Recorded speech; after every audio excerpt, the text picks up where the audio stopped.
Hello, नमस्कार, जय हिंद। माँ भारती के लाडलों, आप सभी को वंदे मातरम। आप सभी का मेजर कोचिंग क्लासेज के इस यूट्यूब चैनल पर हार्दिक स्वागत। क्रांतिकारी इस्तकबाल। ना थके हैं पैर कभी, ना हिम्मत हारी है, जिंदगी में कुछ कर दिखाना है, इसलिए तो सफर जारी है, इसलिए तो सफर जारी है। जब तक सफल नहीं होंगे तब तक ये सफर यूं ही जारी रखेंगे। आज अपनी जीके जीएस की इस special series most important MCQ series में एक बार पुनः आप सभी का स्वागत है, जिसके अंदर आर्मी को विशेष ध्यान में रखते हुए ये सीरीज, जिसके अंदर आर्मी के ओरिजिनल पेपर का 80% निचोड़, उसी के साथ कुछ सिलेक्टिव क्वेश्चन जिनका एग्जाम में आने की भरपूर संभावनाएं रहती है। तो अपन आज इस क्लास को बिल्कुल आपका समय न जाया करते हुए शुरू करते हैं। उससे पहले मैं आपको बता देता हूं कि इस जो क्लास है, जिसके लिए मेरा अत्यंत बिजी शेड्यूल के बीच में इस क्लास लेने का तात्पर्य यह है कि आपकी जो स्टडी के प्रति जो कंटिन्यूटी है, जो नियमितता है, वो हमेशा बनी रहे। तो आप सभी जो YouTube पर बिल्कुल नए हैं वो चैनल को सब्सक्राइब अवश्य करें, और क्लास पूरी होने के बाद क्लास आपको कैसी लगती है उसके बारे में एक शानदार कमेंट करें। और लास्ट में मैं आपको एक हमेशा क्वेश्चन पूछता हूं, जिसका जवाब आपको लाइव चैट में न देकर मेन कमेंट बॉक्स में देना होता है। उसका जवाब हमेशा अवश्य दें। तो चलो अपन शुरू करते हैं, और आप मेरे साथ साथ जिन क्वेश्चनों का आपको आंसर आता है उसका आप आंसर देने का प्रयास करें, साथ साथ में एनालिसिस को पूरे ध्यान से सुने। तो चलो आज की क्लास का पहला क्वेश्चन आपके सामने। विश्व का सबसे गहरा गर्त कौन सा है? विश्व का सबसे गहरा गर्त कौन सा है? कोला गर्त, इल्यूशियन गर्त, चैलेंजर गर्त, सुंडा गर्त। कोला गर्त की यदि मैं बात करूं, कोला गर्त की यदि बात की जाए तो सबसे गहरा कृत्रिम गर्त है। सबसे गहरा है, लेकिन ये कैसा गर्त है? सबसे गहरा कृत्रिम गर्त यदि पूछे तो कोला गर्त है। इल्यूशियन गर्त की बात करूं तो सबसे लंबा गर्त, विश्व का सबसे लंबा गर्त यदि आपको पूछे तो वह है इल्यूशियन गर्त। और सुंडा गर्त की बात करूं तो हिंद महासागर में उपस्थित, हिंद महासागर में। और विश्व का सबसे गहरा गर्त यदि कहूं तो वो चैलेंजर गर्त, या जिसका दूसरा नाम है मैरियाना ट्रेंच। मैरियाना ट्रेंच या चैलेंजर गर्त जो प्रशांत महासागर में स्थित है, सबसे बड़े महासागर प्रशांत महासागर में स्थित है मैरियाना ट्रेंच या चैलेंजर गर्त, जो विश्व का सबसे गहरा गर्त है। चलिए नेक्स्ट क्वेश्चन। वायुयानों की उड़ान के लिए उपयुक्त मंडल कौन सा है? यानी जो वायुमंडल की अलग अलग परतें बनी हुई हैं, जिनके अंदर अलग अलग घटनाक्रम के आधार पर इनको विभाजित किया गया है, वायुयानों के उड़ान के लिए उपयुक्त मंडल कौन सा है? शोभ मंडल, समताप मंडल, आयन मंडल, बाहिर मंडल। यदि शोभ मंडल की मैं बात करूं तो सबसे निचली परत, जिसके अंदर मौसमी घटनाएं जो घटित होती है, वो समताप मंडल में होती है, शोभ मंडल में होती है। समताप मंडल की मैं बात करूं तो समताप मंडल के अंदर ओजोन परत, बहुत ही वेरी इंपॉर्टेंट क्वेश्चन है, ओजोन परत किस मंडल में पाई जाती है? तो समताप मंडल। आयन मंडल की मैं बात करूं तो आयन मंडल में जितने भी ये कृत्रिम उपग्रह जो प्रक्षेपित किए जाते हैं वो हमेशा आयन मंडल में किए जाते हैं। और बाह्य मंडल की बात करूं तो सबसे ऊपरी परत है। और वायुयानों के उड़ाने के लिए जो अनुकूल मंडल है वो है समताप मंडल। वायुयान समताप मंडल में उड़ते हैं, मौसमी घटनाएं शोभ मंडल में, कृत्रिम उपग्रह आयन मंडल में प्रक्षेपित किए जाते हैं। वेरी इंपॉर्टेंट फैक्ट है भाई आपके लिए एग्जाम के लिहाज से। अगला क्वेश्चन है, निम्न में से असुमेलित है। एक तरफ शहर है, दूसरी तरफ वो शहर किन नदियों के किनारे बसे हुए हैं? इनसे संबंधित असुमेलित कौन से हैं? न्यूयॉर्क हडसन नदी, सिडनी डार्लिंग नदी, रोम शीन नदी, टोक्यो अराकावा नदी। कौन सा निम्न में से असुमेलित है? न्यूयॉर्क की बात करूं तो बिल्कुल हडसन नदी के किनारे स्थित है। यदि सिडनी की मैं बात करूं तो डार्लिंग नदी के किनारे स्थित है। यदि टोक्यो की मैं बात करूं तो अराकावा नदी के स्थित है। जबकि रोम शहर है जो टाइबर नदी के किनारे स्थित है। रोम शहर टाइबर नदी, बिल्कुल इजी है, यानी टाबर क्या करते हैं? रमते हैं। यानी रोम टाइबर नदी के किनारे स्थित है। और सीन नदी की बात करूं तो लंदन है जो चीन नदी के किनारे स्थित है और रोम टाइबर नदी के किनारे स्थित है। तो इस क्वेश्चन का जो राइट आंसर होगा वो सी ऑप्शन होगा। नेक्स्ट क्वेश्चन, विश्व का सबसे ऊंचा जलप्रपात कौन सा है? विश्व का सबसे ऊंचा जलप्रपात, एंजिल जलप्रपात, नियाग्रा जलप्रपात, विक्टोरिया जलप्रपात या इनमें से कोई नहीं? विश्व का सबसे ऊंचा जलप्रपात कौन सा है? विक्टोरिया की मैं बात करूं तो विक्टोरिया जलप्रपात जेम्बेजी नदी के ऊपर स्थित है। जेम्बेजी नदी के ऊपर विक्टोरिया स्थित है। नियाग्रा की मैं बात करूं तो नियाग्रा सेंट लॉरेंस नदी, नियाग्रा जलप्रपात सेंट लॉरेंस नदी पर है। और एंजिल जलप्रपात की मैं बात करूं तो कैरू नदी, कैरू नदी और वेनेजुएला देश के अंदर है। कैरू नदी वेनेजुएला देश के अंदर ये एंजिल जलप्रपात है। और नियाग्रा की बात करूं तो विश्व का सबसे बड़ा पूछे तो नियाग्रा जलप्रपात है। और अपना क्वेश्चन है विश्व का सबसे ऊंचा जलप्रपात कौन सा है? तो वो एंजिल जलप्रपात है, जिसकी ऊंचाई यदि बात करूं मैं। नेक्स्ट क्वेश्चन, डाउन्स घास के मैदान कहां स्थित है? Brazil, Argentina, Venezuela, Australia. Downs घास के मैदान कहां स्थित है? तो डाउन्स घास के मैदान की बात करें जैसे ब्राजील, ब्राजील के अंदर कंपास घास के मैदान है। अर्जेंटीना की बात करें तो अर्जेंटीना में पंपास घास के मैदान है, अर्जेंटीना में पंपास है। वेनेजुएला की यदि बात करें, आप कमेंट करके मुझे बताओ वेनेजुएला के अंदर कौन से घास के मैदान स्थित है? डाउन्स घास के मैदान ऑस्ट्रेलिया में स्थित है। वेनेजुएला में आप कमेंट करके मुझे बताओगे कि वेनेजुएला के अंदर कौन से घास के मैदान स्थित है। नेक्स्ट क्वेश्चन, माउंट मैंकिले किस महाद्वीप की सर्वोच्च चोटी है? माउंट मैंकिले किस महाद्वीप की सर्वोच्च चोटी है? उत्तरी अमेरिका, दक्षिणी अमेरिका, अफ्रीका या अंटार्कटिका? माउंट मैंकिले। अंटार्कटिका की मैं बात करूं, अंटार्कटिका। अफ्रीका की यदि बात की जाए तो किलिमंजारो, अफ्रीका की सर्वोच्च चोटी है, उसका नाम है किलिमंजारो, किलिमंजारो। और दक्षिण अमेरिका की यदि मैं बात करूं तो एकांकगुआ, दक्षिण अमेरिका की जो सर्वोच्च चोटी है वो है एकांकगुआ। और जो माउंट मैंकिले है वो उत्तरी अमेरिका की सर्वोच्च चोटी है। माउंट मैंकिले उत्तरी अमेरिका की सर्वोच्च चोटी है। और आप मुझे कमेंट करके बताओगे अंटार्कटिका महाद्वीप की सर्वोच्च चोटी कौन सी है, या आप कमेंट करके बताओगे। मैं इसलिए आपको इसका कमेंट करने का बोल रहा हूं क्योंकि आप इसको जब सर्च करोगे तो मुझे पूरा विश्वास है कि आप सातों महाद्वीपों की सर्वोच्च चोटी सर्च करोगे, जिससे आपको स्पष्ट पूरा क्लियर हो जाओगे।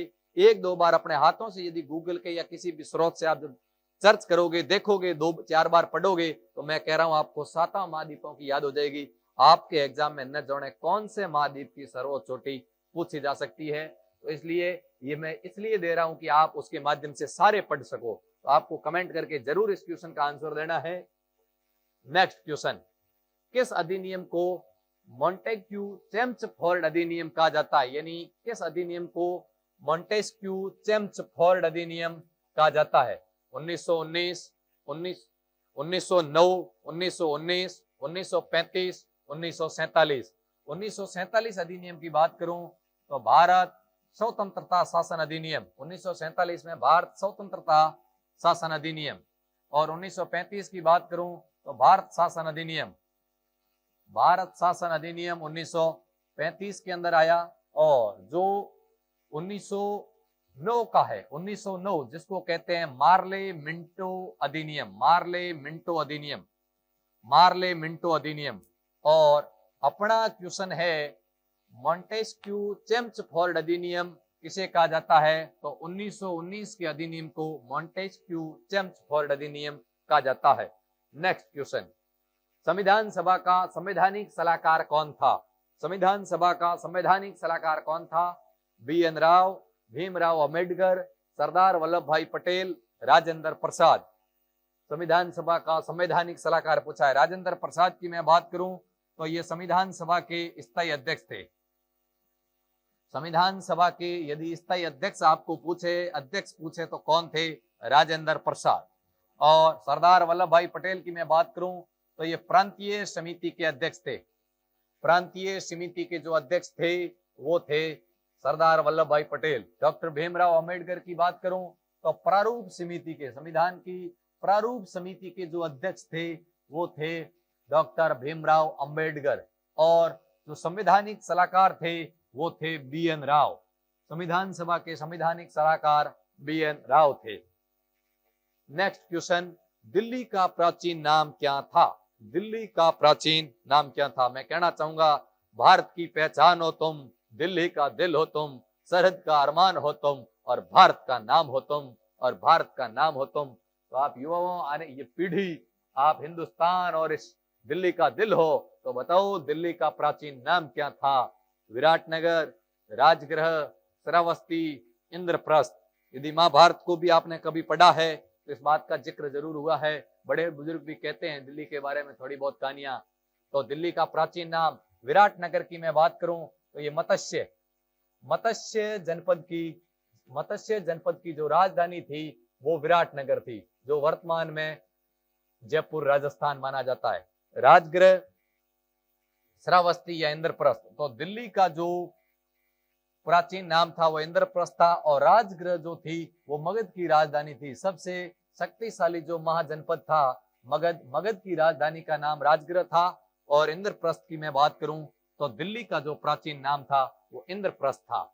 और ये आसपास का जो कुरुक्षेत्र जहाँ पे महाभारत का युद्ध हुआ था, ये इंद्रप्रस्थ, जो पांडवों को बाद में 5 गांव के रूप में दिए थे कौरवों ने अलग से, उस समय पांडवों ने अपना जो निवास बनाया था वो इंद्रप्रस्थ बनाया था, हस्तिनापुर को छोड़कर, तो वही इंद्रप्रस्थ है। नेक्स्ट क्वेश्चन, गुप्त वंश का संस्थापक कौन था? श्रीगुप्त, चंद्रगुप्त प्रथम, समुद्रगुप्त या चंद्रगुप्त द्वितीय? यानी गुप्त वंश का संस्थापक चंद्रगुप्त द्वितीय की मैं बात करूं तो भारतीय साहित्य का स्वर्णकाल, भारतीय साहित्य का यदि आपको स्वर्णकाल पूछे तो वो चंद्रगुप्त द्वितीय था, जिसके समय चीनी यात्री फाहियान भारत आया था। चीनी यात्री जो फाहियान था वो चंद्रगुप्त द्वितीय के समय आया था।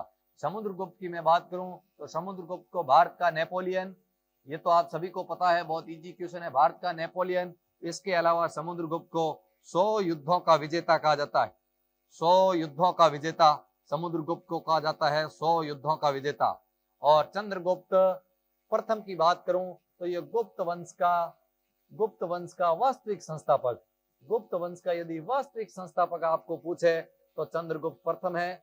जबकि गुप्त वंश का संस्थापक यदि पूछे तो उसका राइट आंसर श्रीगुप्त होगा। चलो नेक्स्ट क्वेश्चन, इसी के बीच में आपको एक वेरी इंपॉर्टेंट इंफॉर्मेशन दे देता हूं। मेजर कोचिंग क्लासेज और मेजर डिफेंस एकेडमी, जो भी जितनी भी गर्ल्स बालिकाएं जो इंडियन आर्मी का ख्वाब मां भारती की सेवा में जाना चाहती है, उनके लिए बिल्कुल निःशुल्क कोचिंग करवाई जा रही है। जो बच्चियां मां भारती की सेवा में जाना चाहती है, जो अपने वर्दी के सपने को पूरा करना चाहती है, उसके लिए ये मेजर डिफेंस एकेडमी और मेजर कोचिंग क्लासेज की टीम हमेशा उन बच्चियों के साथ मार्गदर्शन के लिए तैयार रहेगी। बिल्कुल डायरेक्टर सर के द्वारा यह अनाउंस कर दिया गया है कि बिल्कुल बच्चियों के लिए निःशुल्क कोचिंग रहेगी। तो जो भी जितने भी बच्चियां, ये जो भाई देख रहे हैं, युवा देख रहे हैं, अपनी बहनों को भी मां भारती के इस सेवा में जाने का सपना पूरा करवाने का जो मौका है वो आपके पास आ चुका है। तो बिल्कुल समय अब आ चुका है जो तैयारी करने का, युद्ध के अंदर, जो रणभूमि के अंदर जो तपने का समय है वो आ चुका है, क्योंकि अब परीक्षा की घड़ियां आ चुकी है। अब बिल्कुल कमर कसनी है। अब अपने भी जितने भी जैसे इंफॉर्मेशन मैंने आपके सामने जो बच्चियों की दी, अपनी बहनों की, उनको भी इस मेजर कोचिंग से अधिक जोड़े, और जो बिल्कुल निःशुल्क है और जिससे मां भारती की सेवा में जाने का सपना वो भी पूरा कर सके, हिंदुस्तान का नाम गौरवान्वित कर सके। ये सूचना आप सभी का फर्ज बनता है अपनी बहनों तक पहुंचाने का। तो चलो मैं अब नेक्स्ट क्वेश्चन की ओर बढ़ता हूं। अभिनव भारत समाज के संस्थापक कौन थे? अभिनव भारत समाज के संस्थापक कौन थे? राजा राम मोहन राय, स्वामी दयानंद सरस्वती, स्वामी विवेकानंद, बी.डी. सावरकर। राजा राम मोहन राय ने ब्रह्म समाज की स्थापना की। राजा राम मोहन राय ने ब्रह्म समाज की स्थापना की। स्वामी दयानंद सरस्वती की मैं बात करूं तो आर्य समाज, स्वामी दयानंद सरस्वती ने आर्य समाज की स्थापना की। स्वामी विवेकानंद की बात करूं तो रामकृष्ण परमहंस मिशन, रामकृष्ण परमहंस जो मिशन के संस्थापक है वो स्वामी विवेकानंद है। अभिनव भारत समाज के संस्थापक बीडी सावरकर है, अभिनव भारत समाज के संस्थापक बीडी सावरकर है।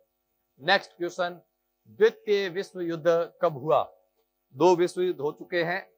द्वितीय विश्व युद्ध कब हुआ? 1914 से 1918, 1919 से 1924, 1939 से 1945 या 1945 से 1990।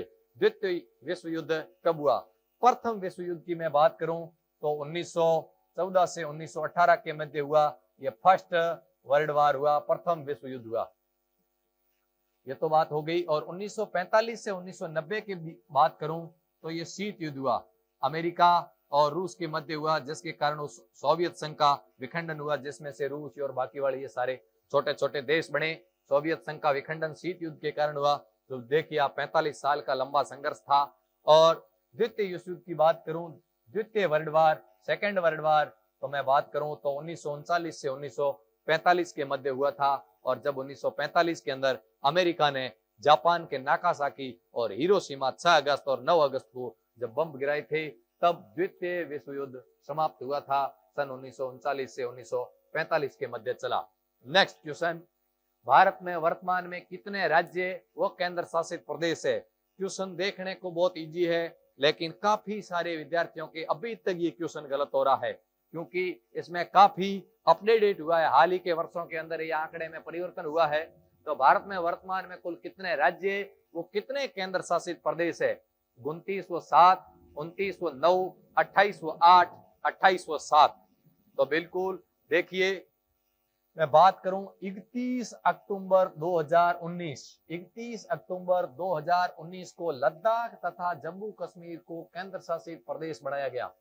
लद्दाख तथा जम्मू कश्मीर को केंद्र शासित प्रदेश बनाया गया, जिससे पहले केंद्र शासित प्रदेशों की संख्या 7 थी, जो बढ़कर 2 बढ़ी, जिसके कारण 9 हो गई। उसके बाद मैं बात करूं 26 जनवरी 2020, 26 जनवरी 2020 को दादर नागर हवेली एवं दमन दीव, दादर नागर एवं दमन दीव को मिलाकर, दोनों का मिलाकर पुनः एक कर दिया, जिससे 9 में से एक पुनः केंद्र शासित प्रदेश कम हो गया, जिससे केंद्र शासित प्रदेशों की जो संख्या है वो 8 हो गई। और पहले 29 राज्य थे। जम्मू कश्मीर को लद्दाख व जम्मू कश्मीर 2 केंद्र शासित प्रदेशों में तोड़ने के कारण 28 राज्य पीछे बचे और 8 केंद्र शासित, वर्तमान में 28 राज्य वो 8 केंद्र शासित प्रदेश है। ये दोनों जो आपके सामने डेट है, दोनों इंपॉर्टेंट है। लद्दाख कब केंद्र शासित प्रदेश बना? तो 31 अक्टूबर 2019। दादर नागर हवेली तथा दमन दीव को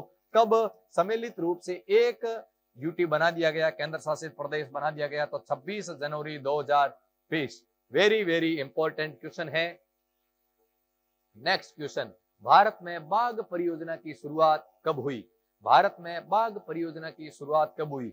यदि मैं बात करूं भारत में बाघ परियोजना की, तो वर्तमान में भारत के अंदर कुल 55 बाघ परियोजनाएं संचालित है। यदि बात की जाए तो वर्तमान में कुल 55 बाघ परियोजनाएं संचालित है। यदि मैं बात करूं करंट अफेयर्स के लिहाज से 52वीं की बात करूं तो 52वीं रामगढ़ विषधारी जो बूंदी राजस्थान में स्थित है, 52वीं रामगढ़ विषधारी जो राजस्थान के अंदर स्थित है। यदि बात करूं मैं 53 की तो 53वीं गुरु घासीदास जो छत्तीसगढ़ राज्य के अंदर स्थित है, गुरु घासीदास। 54वीं की बात करूं तो रानीपुर टाइगर रिजर्व जो यूपी के अंदर स्थित है, रानीपुर टाइगर रिजर्व जो यूपी के अंदर स्थित है। और 55वें की यदि मैं बात करूं तो 55वां करौली धौलपुर जो राजस्थान के अंदर स्थित है, करौली धौलपुर टाइगर रिजर्व जो राजस्थान के अंदर स्थित है। तो इस प्रकार वर्तमान में कुल 55 है और मैंने करंट की लास्ट की अंतिम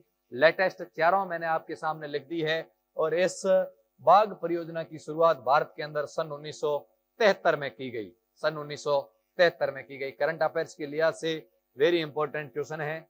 नेक्स्ट क्वेश्चन, 4th खेलो इंडिया यूनिवर्सिटी गेम्स का आयोजन कहां किया जा रहा है? चौथा खेलो इंडिया यूनिवर्सिटी गेम कहां आयोजित किया जा रहा है? वेरी इंपॉर्टेंट क्वेश्चन है। जब ये पूरा होगा तब इसके बारे में अपन और बड़ा एनालिसिस करेंगे। अभी आयोजन कहाँ किया जाएगा? बिहार, पंजाब, असम, सिक्किम। तो वर्तमान में इसका जो आयोजन है वो असम राज्य में किया जा रहा है। करंट अफेयर्स की दृष्टि से बड़ा महत्वपूर्ण क्वेश्चन है। ये थे अपने सामने जीके के 15 क्वेश्चन, और अभी अपने सामने अपन डिस्कस करेंगे साइंस के 15 क्वेश्चन। साइंस का पहला क्वेश्चन और इस क्लास का 16वां क्वेश्चन। लेंस की समता का मात्रक क्या है?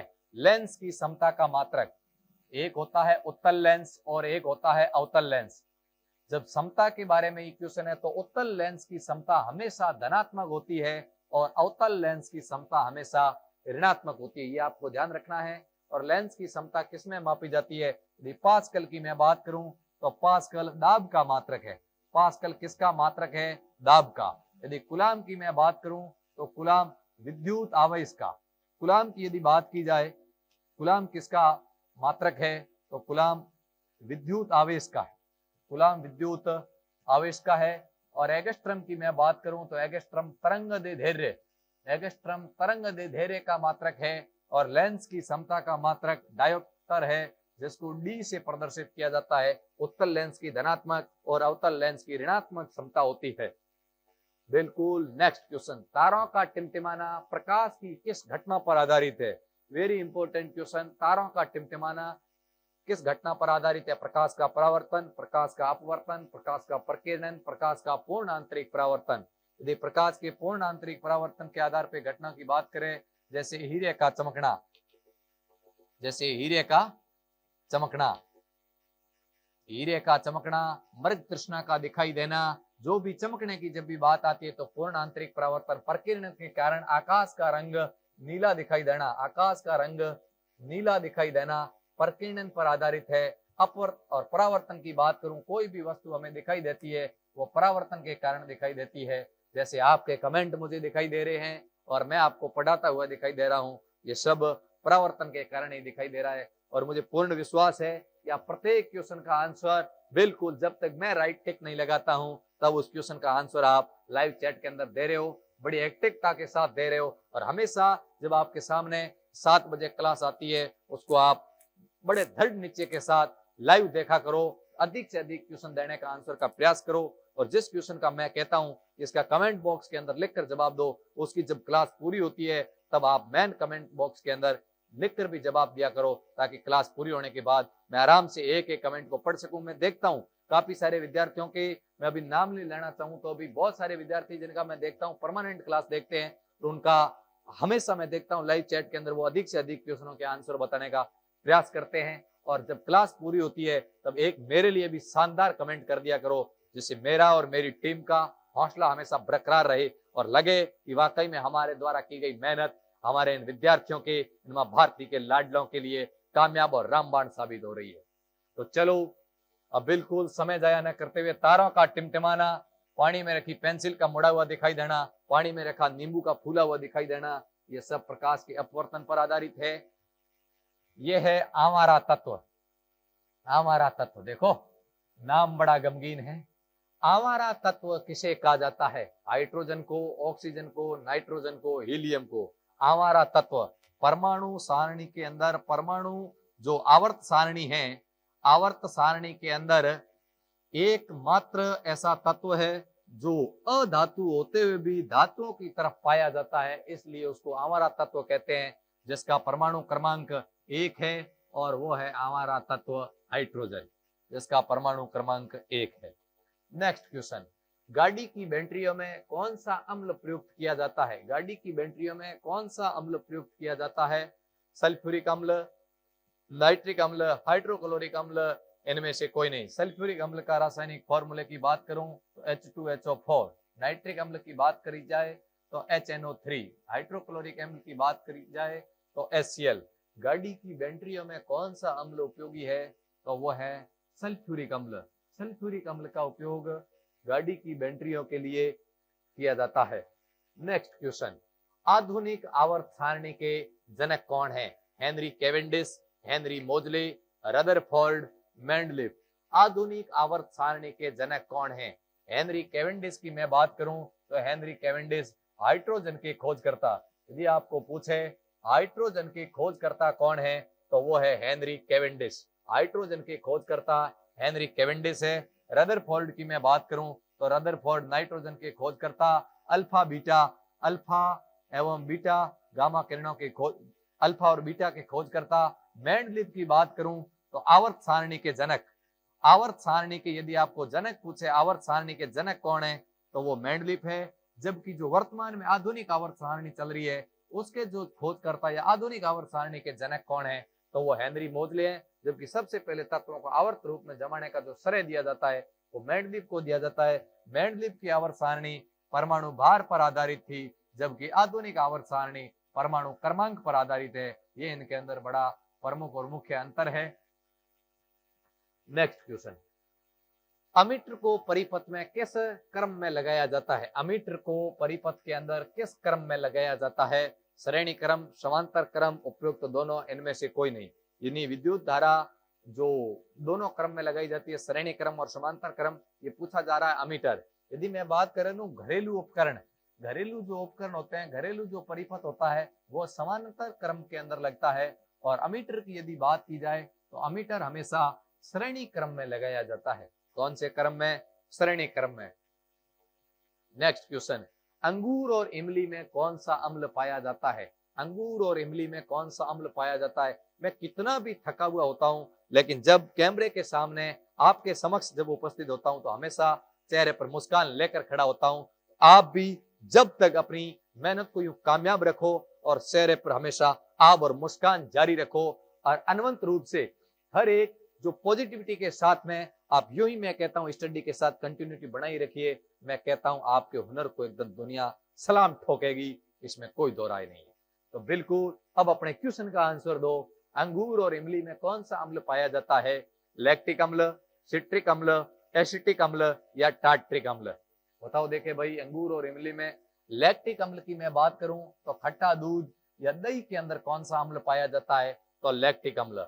सिट्रिक की मैं बात करूं तो सिट्रिक अम्ल जैसे नींबू, नारंगी, संतरे के अंदर कौन सा अम्ल पाया जाता है?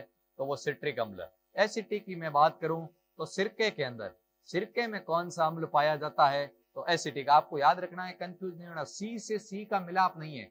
सिट्रिक सी से सी कट जाएगा, सी के सी से नहीं बनेगी, सी एसिटिक से मिलेगा और पीछे जो सिट्रिक बचेगा वो नींबू नारंगी से है।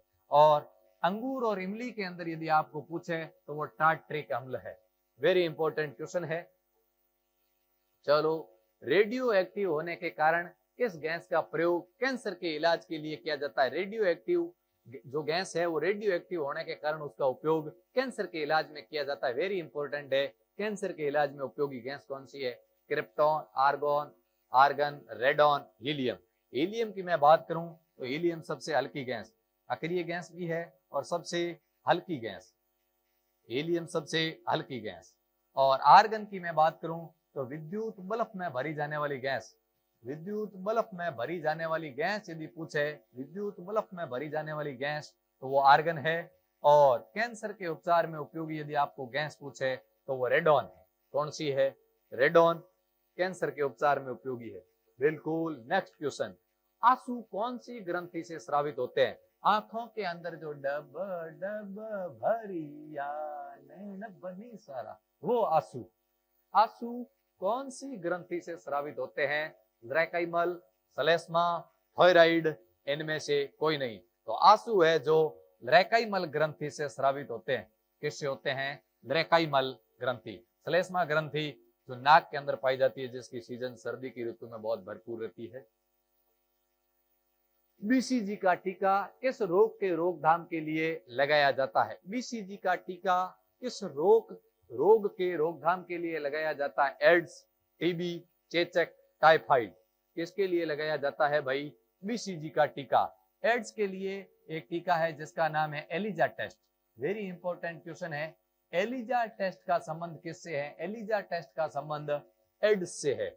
और यदि पूछ ले विडोल टेस्ट का संबंध किससे है? विडोल टेस्ट का संबंध टाइफाइड से। और चेचक का दुनिया का खोजा गया फर्स्ट टीका, चेचक का जो टीका था वो दुनिया की प्रथम वैक्सीन थी और जिसके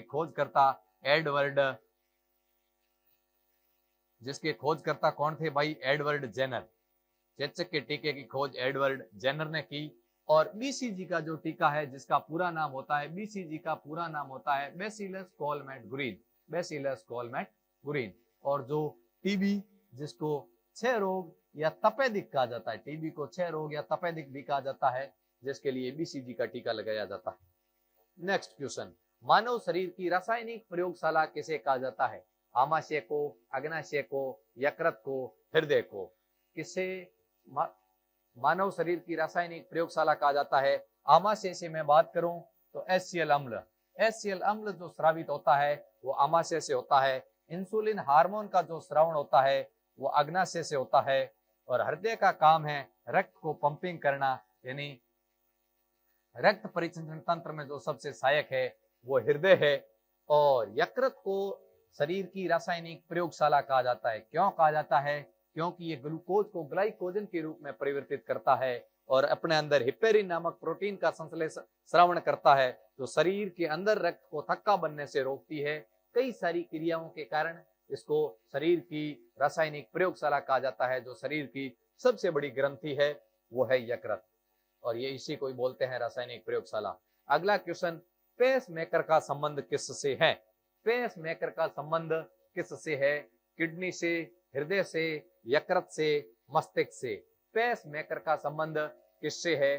तो पेस मेकर का संबंध, आप सभी बिल्कुल क्वेश्चनों का जवाब कमेंट बॉक्स के अंदर ऐसे ही देते रहें।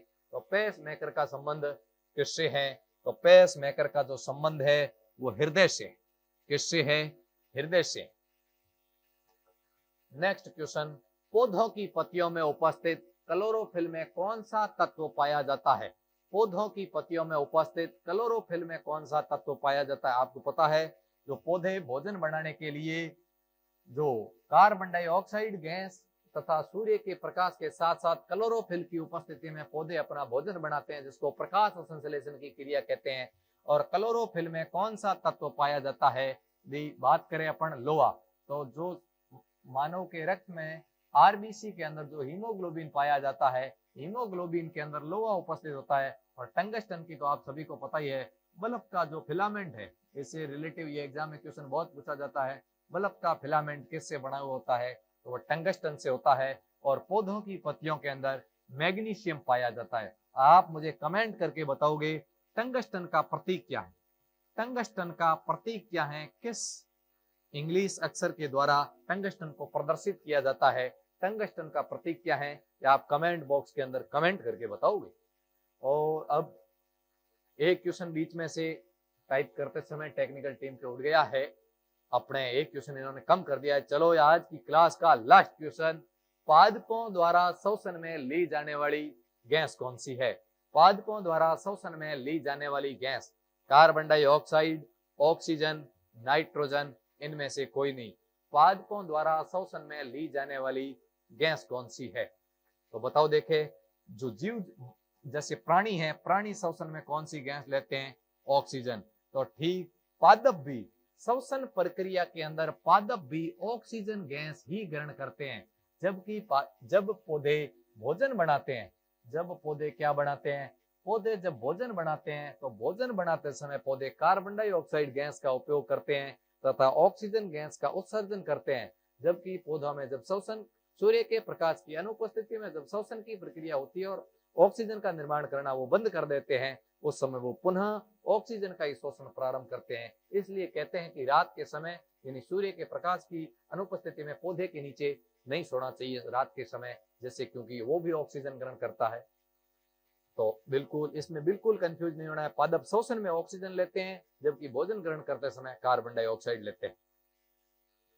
ये थी आज की क्लास और ये थे 30 क्वेश्चन। अब मैंने कल आपको मेन कमेंट बॉक्स के अंदर जो कमेंट करने को बोला था, विश्व स्वास्थ्य संगठन का मुख्यालय कहाँ है? तो विश्व स्वास्थ्य संगठन का मुख्यालय जो है वो है जिनेवा, स्विट्जरलैंड। कुछ विद्यार्थियों ने इसका जवाब कमेंट बॉक्स के अंदर जरूर दिया था, मैंने पढ़ा था। अगली क्लास में जो इस लास्ट क्वेश्चन का, जो मैं हमेशा, जैसे ये क्वेश्चन आज का आपके सामने, आज का सवाल, इस क्वेश्चन का जो जवाब देगा उसका नाम अगली क्लास में मैं नाम लूंगा। अगली क्लास के अंदर इन विद्यार्थियों ने इस अंतिम क्वेश्चन का जवाब मैन कमेंट बॉक्स के अंदर दिया था, अगली क्लास के अंदर आपका जिक्र किया जाएगा और तब पता चलेगा। और इस क्वेश्चन देने का मेरा पीछे तात्पर्य यही है, कौन विद्यार्थी पूरे सेशन को अटेंड करता है, बड़ी लगन से पढ़ता है और हर एक बात को मनन और गहनता के साथ सुनता है। तो ये क्वेश्चन आज का आपके लाइव चैट के अंदर ना जवाब देकर मैन कमेंट बॉक्स में देने के लिए है। पूर्व प्रधानमंत्री चौधरी शरण सिंह को हाल ही में किस पुरस्कार से सम्मानित किया गया, इनके साथ और किन किन को वो पुरस्कार दिया गया है, 2024 में और किन किन को दिया गया था, कितने लोगों को दिया गया है, आज दिन तक कितने लोगों को मिल गया है, ये सब आप सर्च करोगे और इस क्वेश्चन का जवाब आप मैन कमेंट बॉक्स के अंदर दोगे। तो ये थी आज की अपनी क्लास। तो आप सभी यूं ही पढ़ते रहिए, एक शानदार बढ़िया कमेंट कर दीजिए और जो यूट्यूब पर नए हैं वो चैनल को सब्सक्राइब कर सकते हो। यदि आपको सेशन शानदार लगता है, आपको लगता है कि मेहनत की गई है, तो एक शानदार बढ़िया कमेंट कर दीजिए। इसी के साथ जय हिंद, जय भारत, ऑल द बेस्ट।